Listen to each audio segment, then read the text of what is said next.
Bonjour à tous, j'espère que vous allez excellemment bien. Aujourd'hui on se retrouve pour faire le débrief du match numéro 18 de cette Coupe du Monde 2022 entre le Qatar et le Sénégal. Victoire du Sénégal 3-1, même si le Sénégal a joué à se faire peur pendant cette rencontre. N'hésitez pas à vous abonner à la chaîne, à réagir dans les commentaires, à mettre un pouce bleu, à partager la vidéo sur les réseaux sociaux, notamment auprès de vos proches si vous pensez que ça peut les intéresser. N'hésitez pas à aller voir sur TikTok le débrief de la mi-temps.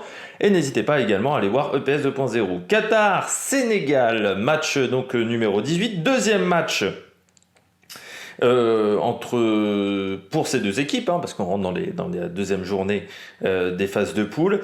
Et le Sénégal, oui, qui s'est amusé à se faire peur, parce que bon, le Qatar, on le voit sur ce match-là, c'est limité quand même, techniquement, tactiquement. Tu fais pas des merveilles dans cette rencontre. Et pourtant, on s'aperçoit que du côté du Sénégal, on s'est fait peur, surtout en deuxième mi-temps. À un moment, on a quasiment arrêté de jouer et on permet aux Qataris de revenir à 2-1, tout simplement. Alors à la fin, on gagne 3-1 parce que le Qatar est faible. Mais il y a encore des choses à redire. Je trouve que le Sénégal a été moins intéressant sur cette rencontre que sur le match face aux Pays-Bas. Pourtant, ils avaient perdu 2-0. On commence par le Qatar. Bon, comme je disais, c'est encore très faible le Qatar, c'est-à-dire qu'on voit bien que notamment le premier but qui se prennent, c'est une perte de balle en défense avec un défenseur qui glisse, mais ils en ont fait au moins 3 ou 4 pendant la première mi-temps. Ça a été très compliqué. Vous avez le gardien de but. Alors, le gardien de but, il faut qu'on en reparle. Il fait des sorties de but. Barcham, alors qui serait de la famille de Barchim, le sauteur en hauteur. J'ai pas vérifié, c'est ce qu'a dit Beansport. Mais compliqué quand même ces sorties, quoi. Ils auraient pu s'en prendre 2 déjà en première mi-temps si le Sénégal avait été un peu plus prompt à être présent sur ces actions-là. Ils sont menés 1-0 à la mi-temps. Tu sens que dès que le Sénégal joue, le Qatar peut pas rivaliser, c'est en dessous. Des soucis au niveau du dernier geste, c'est-à-dire qu'ils ont quasiment autant de frappes que le Sénégal. Donc 10-13 en termes de frappes et 3-5 tirs cadrés. Bon, ça fait un but de l'autre côté, 3 de l'autre. Donc c'est un vrai problème. Pourtant, ils ont du ballon, mais ils n'ont pas fait grand-chose. On va dire ça comme ça. Alors par contre, le trio de devant, ça va vite. C'est vrai que ça soit Afif, Al-Moezali, Madibo, ça va vite. Après derrière et Omad Ahmed et Mohamed de l'autre côté, également les deux latéraux, mais très clairement c'est pas du niveau Coupe du Monde ce qu'on a vu, c'est pas suffisant. Beaucoup d'erreurs, une défense qui était très fébrile, la charnière ça a été catastrophique. Miguel, Kouki et Hassan très compliqué, le gardien également très compliqué, trop d'engagement aussi, c'est-à-dire que heureusement l'arbitre de ce match a été catastrophique. C'est vrai qu'on n'en a pas, alors j'ai pas les noms des arbitres sur cette, mais vous l'avez à l'écran parce que j'utilise pas la même compo. L'arbitre qui a fait un match catastrophique et c'est vrai que heureusement pour les Qataris parce qu'il y avait trop d'engagement qui n'était pas maîtrisé de la part des Qataris et c'est là où on voit qu'il y a des limites tactiques et techniques avec cette équipe. Et puis surtout ils ont eu sur les 20 premières minutes ils touchent très très peu de ballons. Ensuite ça a été un petit peu différent, mais sur les 15-20 premières minutes c'est très compliqué je trouve pour le Qatar. De l'autre côté on passe au Sénégal. Alors le Sénégal, il y a eu des choses intéressantes, je pense au pressing. Déjà en début de match, ils font un gros pressing, ça marchait très très bien. Au niveau de l'attaque, c'est-à-dire que dès qu'ils ont des espaces, c'est festival. Dès qu'il y a des espaces, c'est vraiment des caviars. Pas mal de réalisme quand même, je trouve, du côté des Sénégalais. Par contre, ça court bien en début de match. Mais ça court tellement bien en début de match que j'ai l'impression qu'ils ne tiennent pas 90 minutes sur ces cadences-là. Et que là, on a vu pendant 20 minutes, entre la 55e minute et la 75e, au moment où ils sont égalisés, quasiment, donc 78e, avec Muntari, ça joue pas très fort.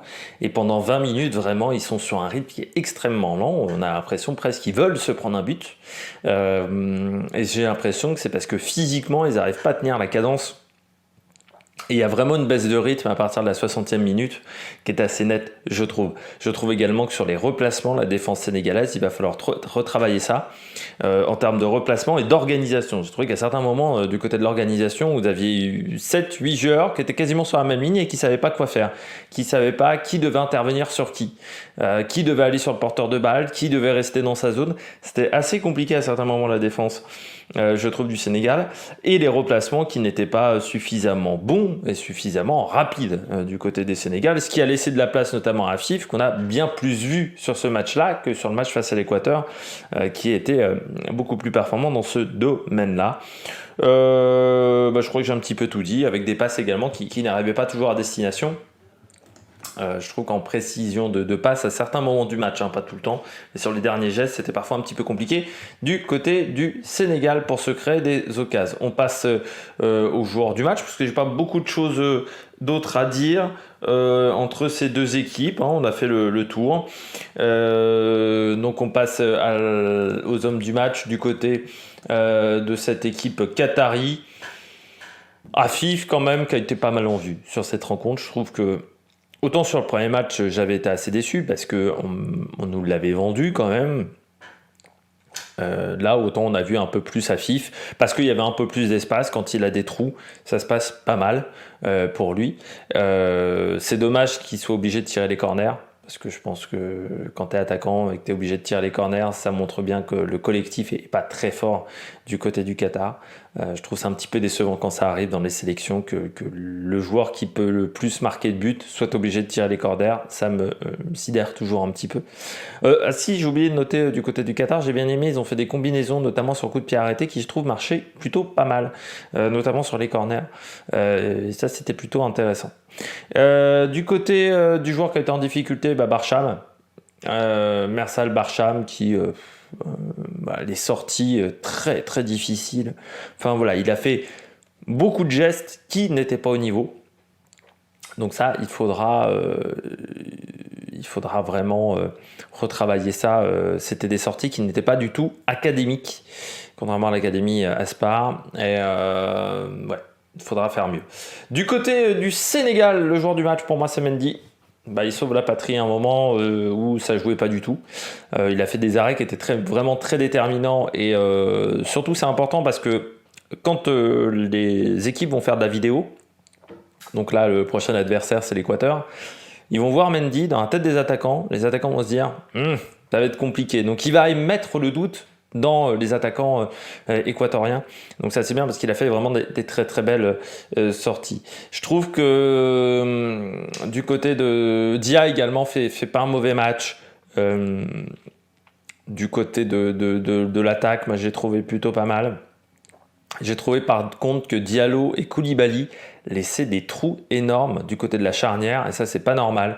Je pense notamment à un moment où c'est, je sais plus c'est Almoz, je crois que c'est Almoz qui se retrouve entre les deux et il n'y a aucun des deux qui intervient. Donc ça veut dire que c'est une charnière qui n'est pas en place, qui ne communique pas suffisamment.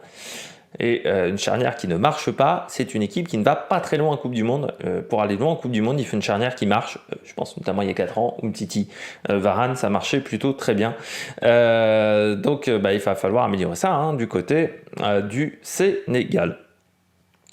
On passe tout de suite au prochain match du côté de ces deux nations. Donc on est dans le groupe A. Et dans le groupe A, il reste encore une journée, encore un match pour ces deux équipes. Et puis il restera le quatrième match de ce groupe tout à l'heure à 17h. Alors, donc je rappelle à 17h Pays-Bas-Équateur. Et puis on aura donc Équateur-Sénégal qui sera peut-être déterminant pour la qualification. Et puis Pays-Bas-Qatar qui là devrait être un peu moins intéressant. On rappelle que le Qatar sera éliminé, est quasiment éliminé en fait, le Qatar. Parce qu'il faudrait un miracle. Alors, il est sûr d'être éliminé, parce qu'à 4 points, ça ne sera pas possible. Si l'Équateur et les Pays-Bas font match nul, et de toute manière, imaginons que soit l'Équateur perde, imaginons l'Équateur perde, il faudrait que le Qatar gagne, et qu'en plus que le Qatar gagne avec au moins 3 ou 4 buts d'avance sur les Pays-Bas, ce qui semble très nettement impossible. Donc on peut le dire à peu près avec une grande certitude quand même ce soir que le Qatar est éliminé de cette Coupe du Monde, qu'on ne retrouvera pas le Qatar en huitième de finale. On se retrouve donc à 20h pour le débrief du match Équateur-Pays-Bas, mais il y aura le débrief de la mi-temps sur TikTok aux alentours de 18h. D'ici là, n'hésitez pas à vous abonner à la chaîne, à réagir dans les commentaires, à mettre un pouce bleu, et puis nous on se retrouve pour de nouvelles aventures sur la Mec Production. Ciao ciao.